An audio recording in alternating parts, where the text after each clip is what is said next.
lumalakas po yung araw-araw na babago-bago ang presyo po ng sigarilyo. Pabor ako doon dahil bakit kamo? Para maiwasan ng iba na malalakas manigarilyo, para maiwasan ng mga sakit tsaka sa alak. Kasi kapag sila nagkakasakit na rin, humihingi sila ng tulong galing sa gobyerno.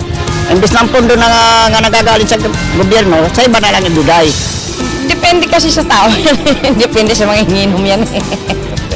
Naapektuhan ko sa naapektuhan. Pero tama lang din naman na tumaas para bumawas yung masahing One way din siya para minimize or avoid yung vices ng mga tao.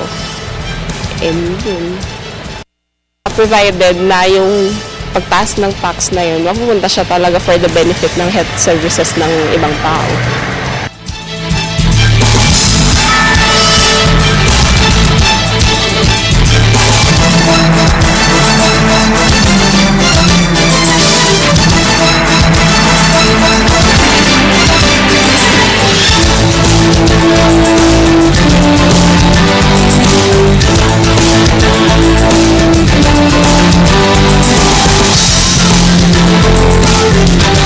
Welcome back po. Pinag-uusapan pa rin po natin ang kapapasalamang na Sin Tax Reform Law.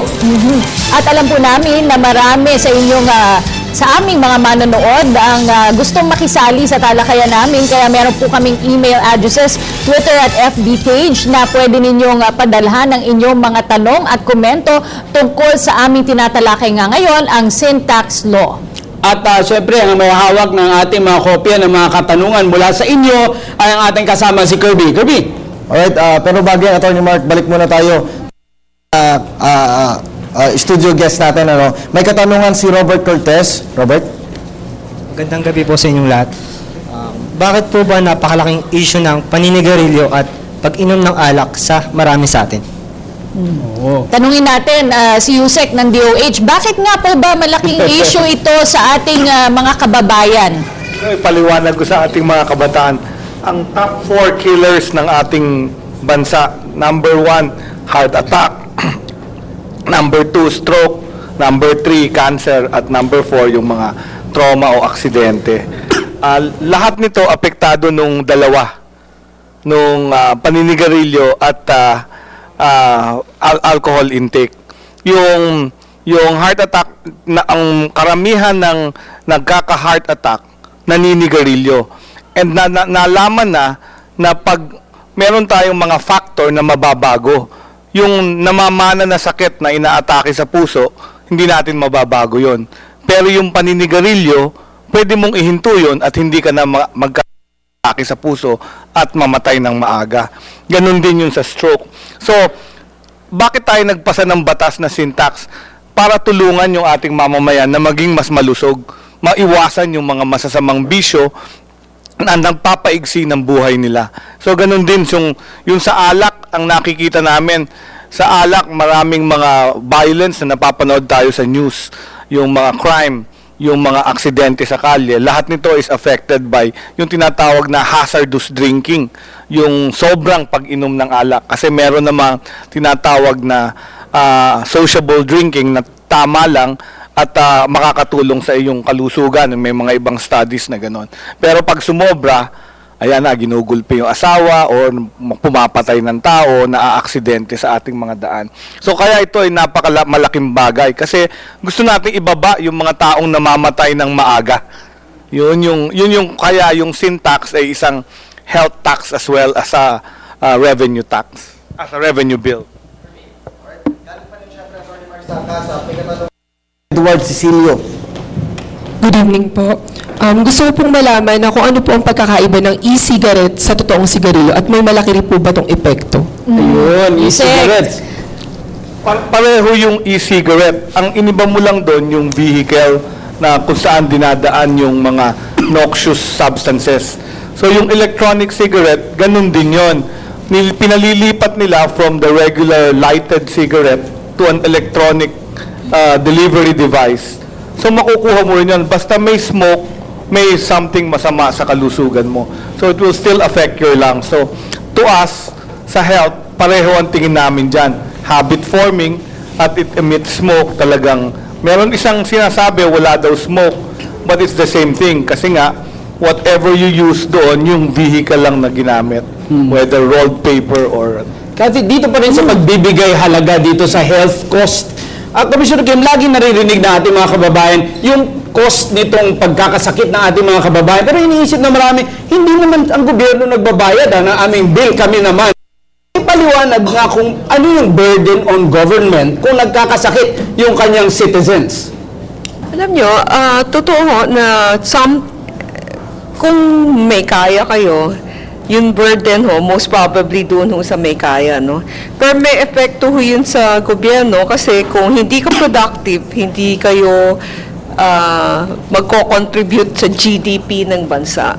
So kung hindi ka nagko-contribute sa GDP ng bansa, hindi ka nag-create ng trabaho, hindi ka nagbabayad ng buwis, no? So may epekto rin yan sa gobyerno, no? Yun sa pag-generate niya ng resource. Kasi one of the resources of a country is not just the money you see, no? It's the each and every individual dun sa bansa. Kasi bawat isa sa atin, tayo nagcreate ng pera para sa bayan, no? Kasi pag nagtatrabaho tayo, nagcreate tayo ng pera. Pag bumibili tayo, nagcreate yan ng pera para dun sa taong binilhan natin, no? So each of us is a driver, no? So, kung hindi healthy yung tao, wala hong economic driver, wala hong ma-generate na negosyo, wala hong ma-generate na velocity of money, no? So, wala ko kaming makukolekt ng buwis. Kukolekta kami ng buwis, ang gobyerno gagastos. Napakaganda ng paliwanag. Napakalinaw, no? Kasi All interconnected, no? More than we think. ayaw ng gobyerno magkasakit kayo kasi kailangan kayong maging produktibo. Oo, kailangan magbayad ng buwis at makolekta ni Commissioner Kim. Tanungin natin si Attorney Bernabe, meron po bang kasi nga gaya ng ating nasabi kanina, marami pa rin ang tumututol dito sa pagpapatupad ng batas na ito. Meron pa po bang mga legal na issues na kinakaharap itong batas ng sin tax? Siguro pwede nating suriin ito both from a domestic law perspective, yung ayon sa ating saligang batas, and in accordance with our obligations sa mga international trade law commitments natin, ano? Unang-una na doon sa ating or pagsang-ayon nitong sin tax reform law sa ating constitution, sa ating saligang batas.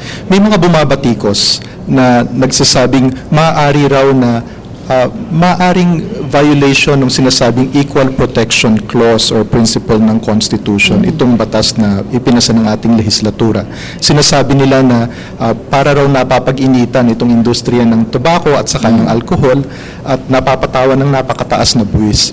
Ngayon, siyempre ang kontra naman dito ay itong sinasabing equal protection principle ay may mga exceptions din ito at maraming Supreme Court decisions na nagsasabi na kapag may legitimate objective ang ating pamahalaan para isantabi itong equal protection clause, lalo na ito sinasaad ng ating commissioner ng BIR na ayon dun sa batas merong 4 o 5 na objectives ang ating sin tax reform law.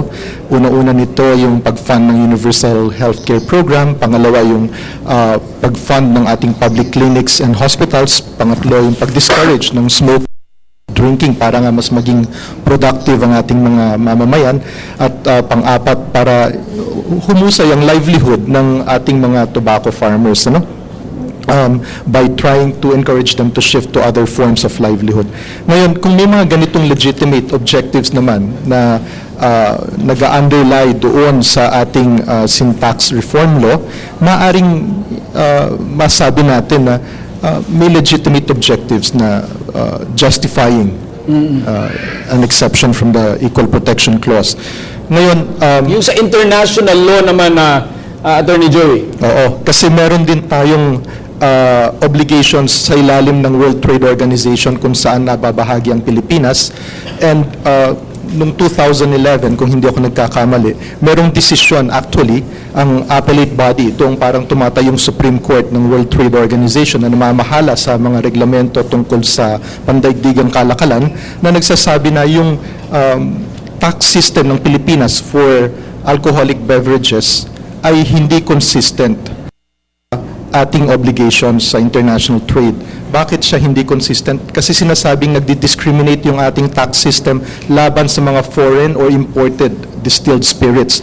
Sinasabi nila na mas mataas ang pinapatong nating buwis or internal taxes for foreign imported distilled spirits. Paano nangyayari ito? Dahil doon sa ating lumang tax system, yung mga distilled spirits, yung mga alak na nanggagaling or sinosource mula sa sugarcane, cassava, potatoes at mga iba pang local na produkto ay mas mababa ang tax rate. Samantalang yung mga distilled spirits na hindi nakukuha mula dito sa locally produced, sabihin na natin na raw materials, at inaangkat mula sa ibang bayan, ay mas mataas ang tax burden.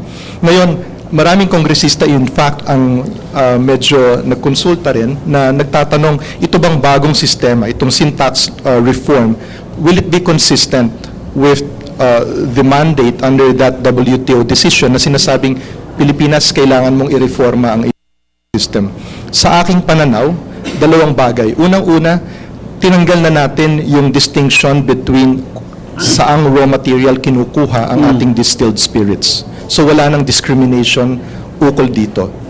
Ang ating sistema ngayon ay naaayon lamang sa alcohol content at sa presyo mismo ng ating binebentang alcohol. Pangalawa, kung ating susuriin ang karanasan ng napakaraming bansang nagkaroon na ng litigation or dispute sa WTO, masasabi natin na marami dyan, maraming pamahalaan, kasama ng Estados Unidos, ang European Union, ang Hapon, ang Canada, hindi nila pinangungunahan ng sarili nila, nasasabihin nilang, uy, bawal ito under international trade law. Kung meron silang legitimate policy objective, kanilang ipupursue muna ito.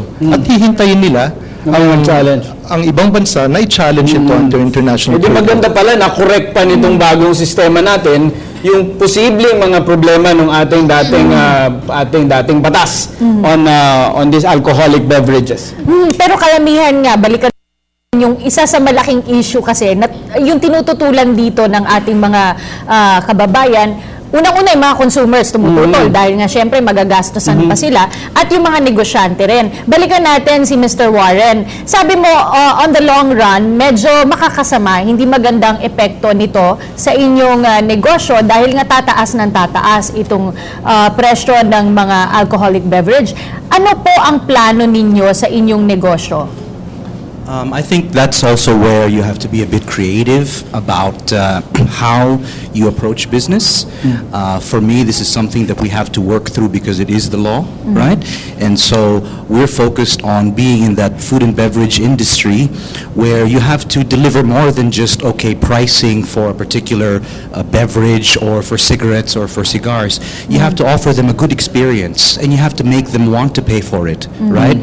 Long term, yes, we'll have to become more creative, right? But again, I do believe that people will continue to go out, they will continue to drink, they will continue to our establishments, because at the end of the day, as the Commissioner had pointed out, this is something which, people choose to buy, right? And I also do believe that demand is not linked directly to increases in price. You just have to manage your pricing strategy, you have to manage how you present yourself to your potential customers in your target market so that you deliver something more than just price sensitivity to the good or the service that you're providing. Commissioner Kim, kailan po ba talaga magsimulang magbayad yung mga negosyante dito sa bagong tax na ito? Kailan yung date ng implementation nito? Nag-umpisa ho ito January 1, 1 second, right after when the New Year strike. Kung nag-manufacture sila at naglabas sila ng produkto on that when the clock strike that New Year's Eve, magbabayad na ho kayo dun sa bagong rate. Kung nag-import kayo at nag-release ang custom, panahon na yon, doon na ho mag-uumpisa ho yung rate. January 1, bayad na lahat. So ngayon, lahat pumapatak na yan. Marami ang nagulat dito sa effectivity nitong sin tax, no? Nagulat sila pag bili nila ng sigarilyo, mataas na. Naipabahagi po ba ng pamahalaan naman itong impormasyon na ito ng maayos sa ating mga kababayan? Alam niyo, siguro itong batas na ito ang batas na pinaka-contentious, no? I think I've guessed it in PTV for the most number of time for any law. This is the sin tax law, no? Na front page pa ho yan, no? May senator pa ho nag-resign as chairman of the Committee of Ways and Means, no? So, I don't think, I believe na ito ho, talagang well-publicized ho yun during the time na dinidiscuss pa lang ho yun batas. Pangalawa ho, pinablish ho yung batas, kung yan, December 20 ho na issue, 21 ho na publish in 2 newspaper of regulation. Kami naman ho, nag-issue ng revenue regulation, December 28, nakapublish ho rin yun sa 2 newspaper of general circulation. No? So, I believe it has been well discussed, no? Naging busy lang siguro sa itong holidays holiday season, kaya pag-gising nila ng January 1, nagulat sila. Tingin ko, ang isang ebidensya na bakit, kung masasabihin natin, alam ho ng lahat ng karamihan na involved sa tobacco industry is, kung titignan nyo ho, yung sinasabi nating problem ng hoarding. So, ibig sabihin, no, maraming nakakaalam na meron hong increase ng waste. Kaya sila nag-cohort na even before January 1. Sinubukan po namin dito sa telebisyon ng bayan. Ilang forum tayo, naman na natin. Balita, araw-araw. Tsaka nasa newscast natin yan, natatandaan Newscast, mo. pero dahil nga naging busy kayo, pagising natin ng January 1, medyo hilo-hilo pa, May mas hangover mataas pa. na ang presyo ng sigarilyo at alak. Kirby! Okay, Atty. Mark, Cathy, medyo umiinit na yung talakayan natin tungkol sa sin tax law. Katanungan naman, galing naman sa social networking sites, mas ang dulot ng e-cigarettes ngayon daw na kumakalat na yung bentahan nito sa Divisoria, kahit sa mga mall? Kasi ganun din ang epekto nun. Ang ibang e-cigarette may nicotine din and all the smoke. Basta may smoke, may usok, may health hazards yon. So pareho yun. At number 2, habit forming pa rin siya. So yung sabi nila, lilipat sila from the regular cigarette to e-cigarette. Pareho lang yon. Hindi rin ina-advocate ng mga health mga advocate sa health na lumipat sa e-cigarette. Ang gusto namin talaga huminto sila. Clarification lang, dahil sa mga mall at sa mga saradong establishment, maraming mga bumubuga ng mga e-cigarettes. Bawal yun. Po ba yun? Bawal yun. Kasi whether it's the regular cigarette or e-cigarette, the no smoking ban applies. So may harm din po yung second-hand smoke mula sa e-cigarettes? Yes, basta may smoke, may harm. Kahit sabi nila, bugahan mo yung aso at saka yung pusa, talayo yun. Kasi sabi nila, yung steam lang daw yun. Wala daw po yung harmful Yun ang chemicals. sabi ng manufacturers, but there are studies by other international na meron din siyang contents na ano. So hindi, yun ang claim ng iba. But there are several types. Kaya sa amin, ang tingin namin dyan, I was asked by a restaurant owner, kasi daw nakipag-away yung kanilang manager to someone who was smoking e-cigarette in a no-smoking area. And I had to ask, tinanong ko yun dun sa mga expert. At ang sagot nila, ban pa rin yan. Because it's still a form of smoke. Yan, official statement din from DOH ngayong gabi, ha? Bawal ang e-cigarette sa no-smoking Hindi pala area. dapat ginagawa yun. Ayan. Kirby! Tama ka dyan, Atty. Mark, at babala na rin yan dun sa mga mahilig gumamit ng mga e-cigarettes. Samantalang balik naman tayo dito sa studio. Sa estudyante naman, si Maria Fehabal. May katanungan? Tanong ko lang po kung ano po ba ang epekto sa mga tobacco farmers ang batas na to. Magandang katanungan yan. Tanungin natin kay Commissioner Kim. Ano po ang epekto sa mga tobacco farmers nitong tila pagbaba ng mga tobacco products? Alam nyo, ang tobacco farm sa Pilipinas, no, yung tobacco na pinaplant natin, more than 50% of that, 80% of that are exported, no? 20 lang ho yun natitira dito, 20 to 30%, no? Secondly, yun hong mga sigarilyo na locally manufactured, 80% ng raw material na tobacco leaf nila imported. 20% lang yun galing sa local. Ganun pala yun. Ganun lang yun kaliit, no? Pangatlo ho, if you look at the tobacco farming cycle, yung tobacco farming is a one-season crop.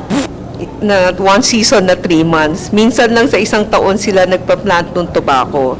The rest of the year, nagpa-plant ho sila ng ibang crop. No? So as far as, because of these three, we don't think there's really that much of an effect. No? Pang-apat, kung titignan nyo, even now, without the sin tax law, may nakukuha ho ang tobacco farming province. Almost mga 4 billion pesos.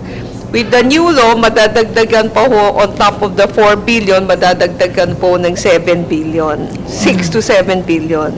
So kung titingnan nyo, yun, ilan ba ho yung farmers sa tobacco, na nagpa-farm ng tobacco?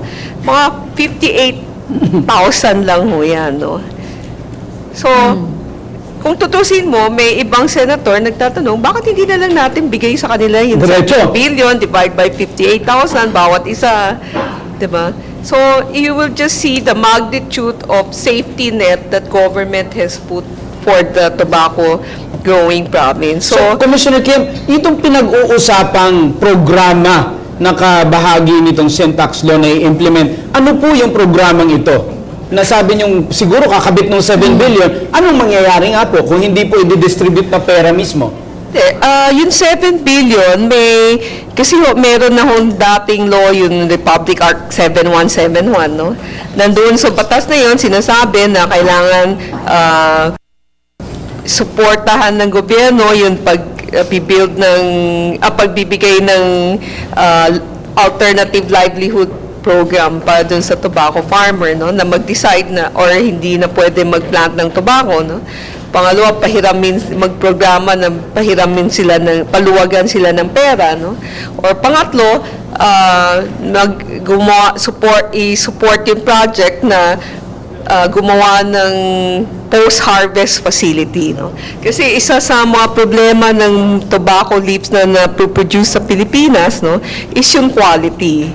So, dapat nun, paano yung quality, mai-improve yan dun sa curing process, sa drying process, no? So, yung pagpuput up ng dryers, ng curing facility, yun ho, pwedeng kunin ho dito sa pera na ito. Pwede rin hong gumawa ng farm-to-market road, no? Para yung produkto nila makakarating ho sa manufacturer. No? So, ganun ho karami nung support mechanism sa tobacco farmer. No? Ang siguro, the thing there is to make sure it really goes to the tobacco farmer. Yes. No? So, like everything else, yun hong buwis na nakokolekta natin, talaga naman ho, pang bigay ng serbisyo sa mamamayan. No? Eskwelahan, health service, kalsada. In the same way, kailangan bantayan rin ho na siguraduhin na pupunta ho dun sa mga ganun hong project. No? So, pag-kolekta ho namin ng buwis, hindi ho nagtatapos ho na ang obligasyon ng isang mamamayan. No? Kailangan tayong lahat, binabantayan rin ho natin kung saan ginagastos yung mga pera na lilikom ho ng gobyerno. Ayan, maraming salamat po, Commissioner Henares. At para po sa kabatiran ng ating mga manonood, inimbitahan po ng Telebisyon ng Bayan itong mga representante ng mga tobacco firms. Ngunit sa ikalawang pagkakataon ay muli po silang tumanggi na makibahagi po at magsalita sa aming forum. Magbabalik po kami matapos ang ilang paalala.